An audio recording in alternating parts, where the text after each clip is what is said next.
My name is Josh Miller. I own River Stone Kennels, and I've been training gun dogs for more than 16 years. I have field trialed, I've hunt tested, but at the end of the day, I'm a duck hunter.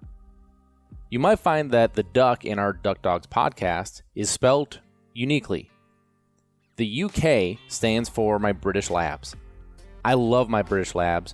I love what they offer me, both as a part of my family and the high motor in the field. As you're going to find, I have some pretty special dogs. Follow along in our podcast series here as we talk about both in the field hunting and in the field training situations that will hopefully help you progress with your dog at home.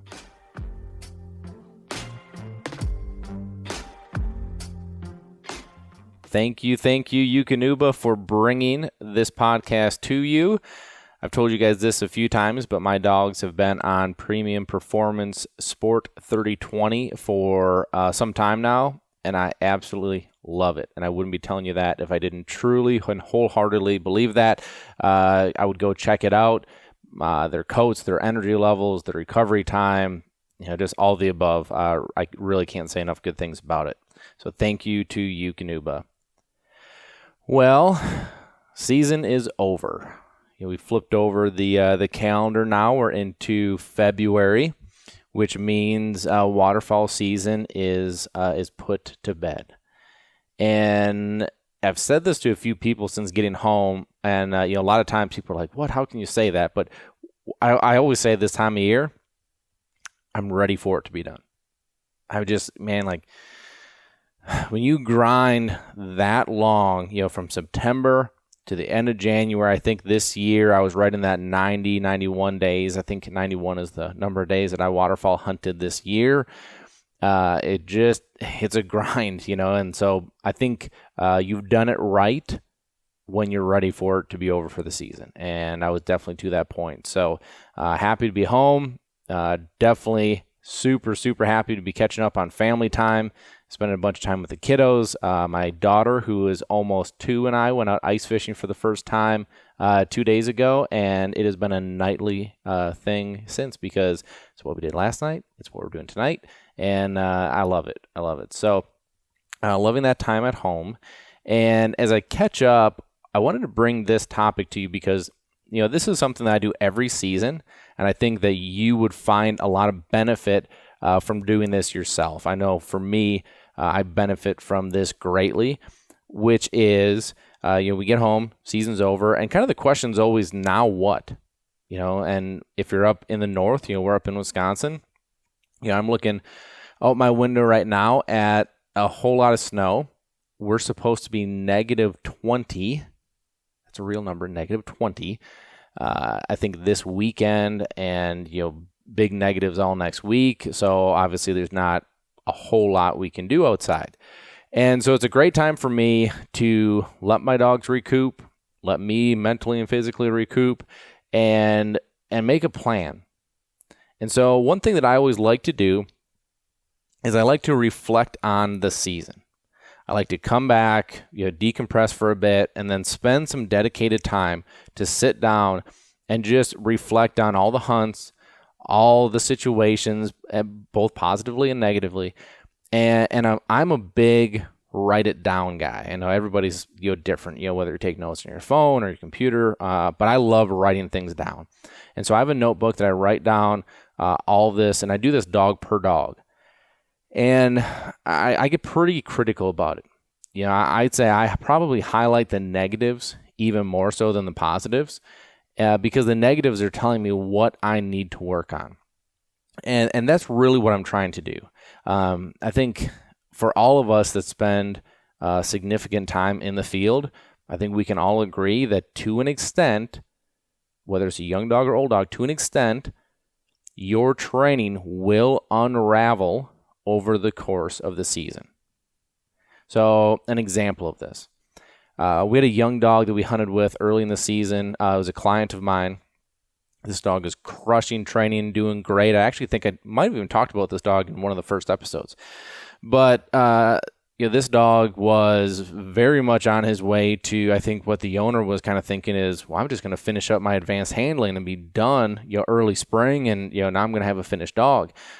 But the hunt showed him something that he wasn't expecting, which was, those first couple hunts, the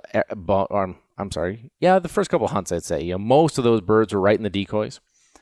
And so by hunt 3, 4, birds that were knocked down or sailed past the decoys, he was getting hung up in the decoys and hunting. Owner was getting visibly frustrated, but, from me and my point of view, I'm looking at it going, well, he's doing what he thinks is right. Most of these retrieves have been in the decoys, right? And so this is where I say it's just one example, but this is where I say, he watched his training unravel a little bit. I mean, he ran so many long marks and so many, through the decoy situations that, he thought he was very prepared for. But these hunts, as beneficial as they are to the dogs, they can also put you back in, certain situations, because training and hunting, as much as we try to replicate it, are different. They throw you different curveballs. I like to use an example that I saw last year with Brock. So those of you who follow along, River Stone Kennels, that's my kennel. Brock is one of my personal dogs. He's my buddy. He is a very, very special dog. He's just one of those dogs that I'd put into any situation. I talked about him, I think, one of the first episodes, about a blind retrieve that he ran that was, I think it was 26 yards short of a half mile, insane. He's very special. But last year, what I saw is that I would always hold him back, not hold him back physically, but make him be steady, and then let the other dogs, the young dogs in particular, pick up the birds that were short, that were in the decoys, that were easy, and then I would send him on the long blinds or the sailors or the cripples that really sailed out there. And he was very successful at this, and when I'd put him in that right area, he would get on a crippled bird, and he would hunt and hunt and hunt, and bird would dive. He got so good at it that he really knew he was good at it. And what I watched my training unravel a bit when I had a bird really sail. He did everything the same, got in that right area, was hunt, and all of a sudden I look, and that bird somehow did a long swim underwater and was way, way off to the right. So I whistled him, he turned and looked at me, and I cast him over, and he's like, nope. And he put his nose right back down and hunted that area. Whistle, cast him over, nope, hunted that same area. Now, this is a dog that, I mean, he never whistled. You can't say never with these dogs, but he really does. He never cast refuses me, hardly at all. And so to now have him go, no, I know what I'm doing. I know this bird has to be here. That's another example, right? So going back to what I do when I come back, I reflect on the season, put these notes down, and I try to make a plan of what I want to do with each one of these dogs as I start my training season. I like to do this right after the season because it's fresh in your mind. Yeah, it seems like, at least for me, the longer that the season gets away from me, the more fuzzy things get. And we as humans, we tend to have this operation where we glorify the great stuff and we try to almost like repress the bad stuff. And it's like, well, I don't want to think about that, but I want to remember this, right? And so again, the negatives are what I like to focus on. And here's why I think it's so important to have a plan. Way too many people go through the training season and they're basically going through the motions. Okay? And be honest with yourself. I think if that's you or not. But if you're going out in the backyard and you're throwing the same marks every day, if you're running the same blind every day, if you're doing the same drills over and over and over without a goal of what you're trying to achieve to go to the next step, you're going through the motions. I think way too often, especially when we get to a point that we feel like our dog is either quote unquote finished, either to the point that is up to our satisfaction. Whenever we hit those points that is our initial goal, I feel like too often we just go through those motions and we're not truly making the progress that we really need to. And so what you're going to see is you're probably going to see more of the same stuff, or you're going to see these issues magnify and amplify the next season, and you're going to start to see, some issues really come up, and not only come up, but you're going to see them cement themselves to where now it's going to be more difficult to work through them. Every dog is going to have things to work on. It's up to us to be able to step back and objectively say, okay, so this is my dog. I love him to death. Here's the things he did great. Love it. Throw a party.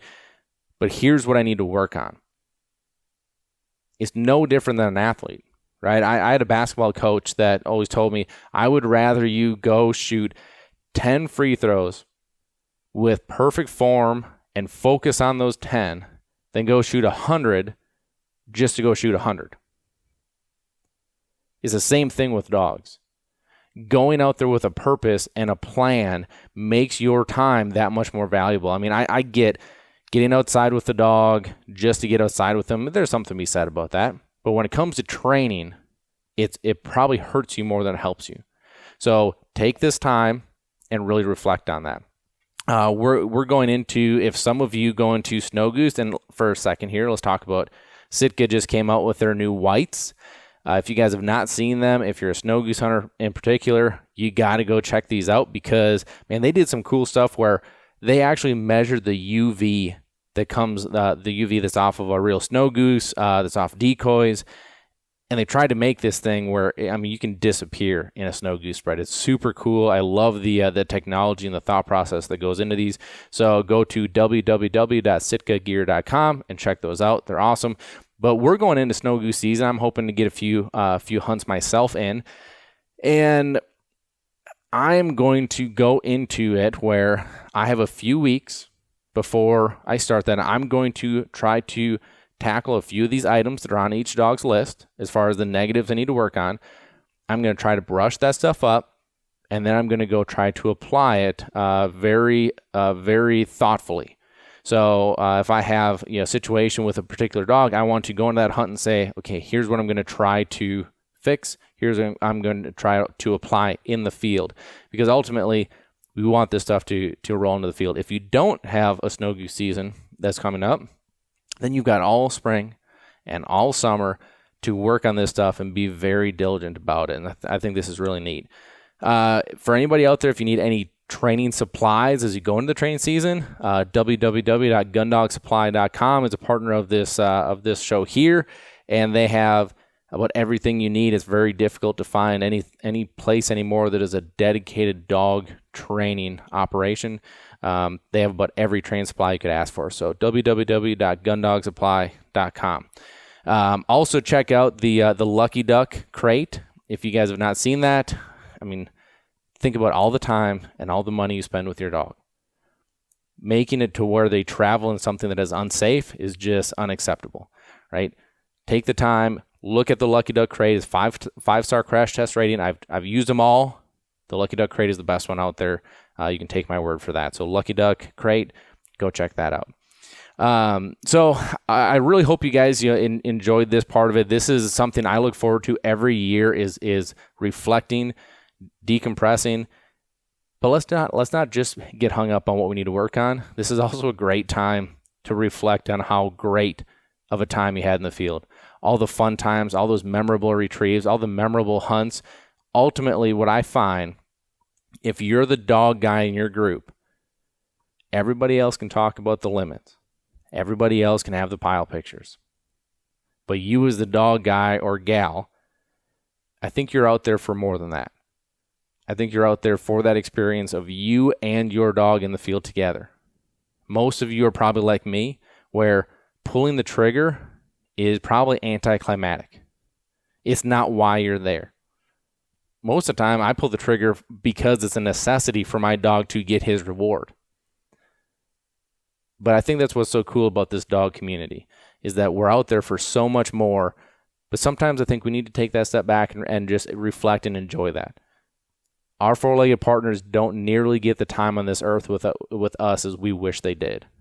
So taking that time, enjoy it, have your smiles, and really have fun with it, because this is one of my favorite parts that we go through here as we wrap up the season. So hope you guys enjoy it. Hope it's beneficial for you as we go into the training season. And way more training content to come. So we're going to transition here from hunting season to training season. So buckle up and follow along, and I hope you all enjoy this. Thanks for listening. Be sure to follow us on Facebook and Instagram. Leave us a review on iTunes, and a special thank you to DUK, because without them, we couldn't do what we do here, bringing this information to you.